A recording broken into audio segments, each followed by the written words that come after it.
అందరికీ నమస్కారం. ఈరోజు మనం లీప్ యాప్లో స్టూడెంట్ మార్క్స్ ఎలా ఎంటర్ చెయ్యాలో స్టెప్ బై స్టెప్ చూద్దాం. ఇది చాలా ముఖ్యమైన ప్రాసెస్, ఎందుకంటే దీని ద్వారానే కదా మనం ఎస్ఎస్సి పబ్లిక్ పరీక్షలకు స్టూడెంట్స్ ప్రోగ్రెస్ని ట్రాక్ చేసేది. సో ఈ పనిని కొన్ని సింపుల్ స్టెప్స్లో ఎలా ఈజీగా పూర్తి చేయాలో ఇప్పుడు తెలుసుకుందాం. అవును, ఈ మార్క్స్ ఎంట్రీ మాడ్యూల్ని కొన్ని సింపుల్ స్టెప్స్తోనే మనం మాస్టర్ చేసేయచ్చు. పదండి, ఇక ఏమాత్రం ఆలస్యం చేయకుండా మొదలుపెట్టేద్దాం. సరే, సెక్షన్ 1 100 రోజుల యాక్షన్ ప్లాన్. అసలు ఈ మార్క్స్ ఎంటర్ చేయాల్సిన అవసరమేంటి, దీని వెనుక ఉన్న ఉద్దేశమేంటో ఫస్ట్ తెలుసుకుందాం. అయితే ఈ మార్క్స్ ఎంట్రీ అనేది 100 డేస్ యాక్షన్ ప్లాన్ అనే ప్రోగ్రాంలో ఒక భాగమన్నమాట. దీని మెయిన్ గోల్ ఏంటంటే రోజూ పెట్టే స్లిప్ టెస్ట్ల మార్కుల ద్వారా స్టూడెంట్స్ పర్ఫార్మెన్స్ను ట్రాక్ చేయడం, తద్వారా వాళ్లని ఎస్ఎస్సి పబ్లిక్ ఎగ్జామ్స్కి ఇంకా బాగా ప్రిపేర్ చేయొచ్చు. ఓకే, సెక్షన్ 2 మనం మొదలుపెట్టే ముందు, మార్క్స్ ఎంట్రీ ప్రాసెస్ స్టార్ట్ చేసే ముందు అన్నీ సవ్యంగా జరగాలంటే మనం కొన్ని విషయాలు చెక్ చేసుకోవాలి. అవేంటో చూద్దాం. ఈ చెక్లిస్ట్ని ఒకసారి ఫాస్ట్గా చూసేద్దాం. ఫస్ట్ అండ్ ఫార్మోస్ట్, మీ లీప్ యాప్ లేటెస్ట్ వర్జన్కి అప్డేట్ అయ్యిందో లేదో చూసుకోండి. ఆ తర్వాత మీ టీచర్ క్రెడెన్షియల్స్తో లాగిన్ అవ్వండి. ఇంకో ముఖ్యమైన విషయం, స్టేబుల్గా ఉండే ఇంటర్నెట్ కలెక్షన్ ఉండాలి, లేకపోతే డేటా సింక్ అవ్వదు. ఫైనల్గా యాప్లో ఉన్న అఫీషియల్ సర్క్యులర్స్ని, షెడ్యూల్ డాక్యుమెంట్స్ని ఒకసారి చూస్తే మంచిది. రైట్, సెక్షన్ 3 మాడ్యూల్కి ఎలా వెళ్ళాలి. ఇప్పుడు యాప్లో అసలైన మార్క్స్ ఎంట్రీ స్క్రీన్కి ఎలా నావిగేట్ చేయాలో చూద్దాం. చాలా సింపుల్, జస్ట్ 3 ట్యాబ్స్తో మనం మార్క్స్ ఎంట్రీ స్క్రీన్కి వెళ్ళిపోవచ్చు. అవేంటో స్టెప్ బై స్టెప్ చూద్దాం.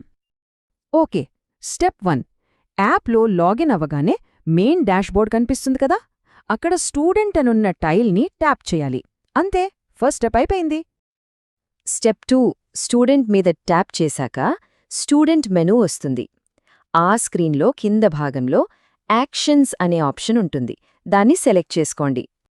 ఇక final step, step 3, action screen పైన 100 డేస్ యాక్షన్ ప్లాన్ అనే టైటిల్ చాలా క్లియర్గా కనిపిస్తుంది.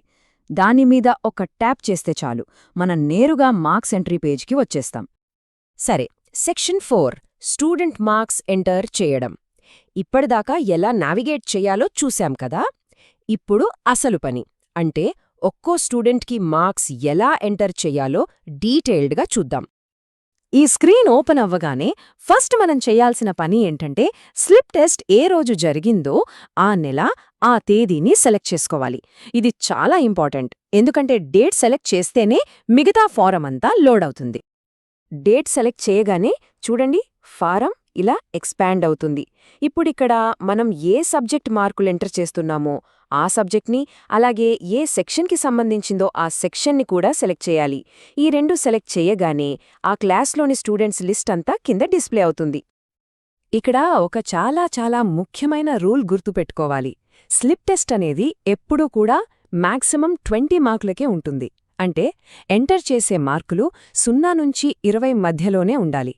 20కి మించి ఎంటర్ చేయడం కుదరదు. మరో కీలకమైన విషయం ఏంటంటే స్టూడెంట్ ప్రెజెంట్ అయితే వాళ్లకి ఎన్ని మార్కులొచ్చాయో అన్నీ ఎంటర్ చేస్తాం. అది 1 నుంచి 20 మధ్యలో ఉండొచ్చు. ఒకవేళ స్టూడెంట్ ఆబ్సెంట్ అయితే అప్పుడు ఆ బాక్స్ని ఖాళీగా వదిలేకూడదు. ఖచ్చితంగా 0 అంటే 0 అని ఎంటర్ చేయాలి. ఇది చాలా ముఖ్యం. ఇంకొన్ని స్పెషల్ పాయింట్స్ కూడా ఉన్నాయి. లాంగ్వేజ్ సబ్జెక్ట్స్కి మార్కులు వేసేటప్పుడు, ఉదాహరణకి సంస్కృతం లేదా ఉర్దూ లాంటివి, ఆ పర్టిక్యులర్ లాంగ్వేజ్ని కూడా సెలెక్ట్ చేసుకోవాల్సి రావచ్చు. ఇంకో విషయం, మీరిక్కడ యాబ్సెంట్ అని 0 మార్క్ వేస్తే ఆ డేటా అనేది స్టూడెంట్ అటెండెన్స్ మాడ్యూల్తో కూడా క్రాస్ చెక్ అవుతుంది. అండ్ ఫైనలీ సెక్షన్ 5 సబ్మిట్ చెయ్యడం మరియు సపోర్ట్. మార్క్స్ అన్నీ ఎంటర్ చేశాక వాటిని ఎలా సబ్మిట్ చెయ్యాలో, ఏవైనా టెక్నికల్ ఇష్యూస్ వస్తే ఏం చెయ్యాలో ఇప్పుడు చూద్దాం.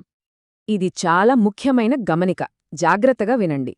ఒక్కసారి మార్క్స్ సబ్మిట్ చేశారంటే అవే ఫైనల్, ఆ తర్వాత వాటిని మార్చడానికి వీలు పడదు. సో సబ్మిట్ బటన్ నొక్కే ముందు అన్నీ కరెక్ట్గా ఉన్నాయో లేదో 1కి 2 సార్లు డబుల్ చెక్ చేసుకోండి. సబ్మిట్ చేసే ముందు ఈ ఫైనల్ చెక్లిస్ట్ ఒకసారి చూసుకోండి. 1 ప్రతి స్టూడెంట్కి మార్క్స్ ఎంటర్ చేశారా? 2 అన్ని మార్క్స్ 0 నుంచి 20 లోపే ఉన్నాయా? 3 ఆబ్సెంట్ అయిన వాళ్ళందరికీ 0 అని కరెక్ట్గా పెట్టారా? ఈ 3 పక్కాగా ఉన్నాయని అనుకున్నాకే సబ్మిట్ బటన్ ట్యాప్ చేయండి. మరి ఒకవేళ ఈ ప్రాసెస్లో ఏదైనా టెక్నికల్ ప్రాబ్లం వస్తే ఏం చేయాలి? అస్సలు కంగారు పడాల్సిన పనిలేదు, దానికి కూడా ఒక సొల్యూషన్ ఉంది. మీరు ఫేస్ చేస్తున్న ఇష్యూ ఏంటో వివరంగా టైప్ చేసి, వీలైతే ఒక స్క్రీన్ షాట్ కూడా తీసి, ఇక్కడ స్క్రీన్ మీద కనిపిస్తున్న ఈమెయిల్ అడ్రస్కి పంపించండి. వాళ్ళు తప్పకుండా సహాయం చేస్తారు, సరేనా? సో ఈ స్టెప్స్ ఫాలో అయితే లీప్ యాప్లో మార్క్స్ ఎంట్రీని చాలా ఈజీగా, కరెక్ట్గా పూర్తి చేయొచ్చు. ఈ వివరణ అందరికీ ఉపయోగపడిందని ఆశిస్తున్నాను.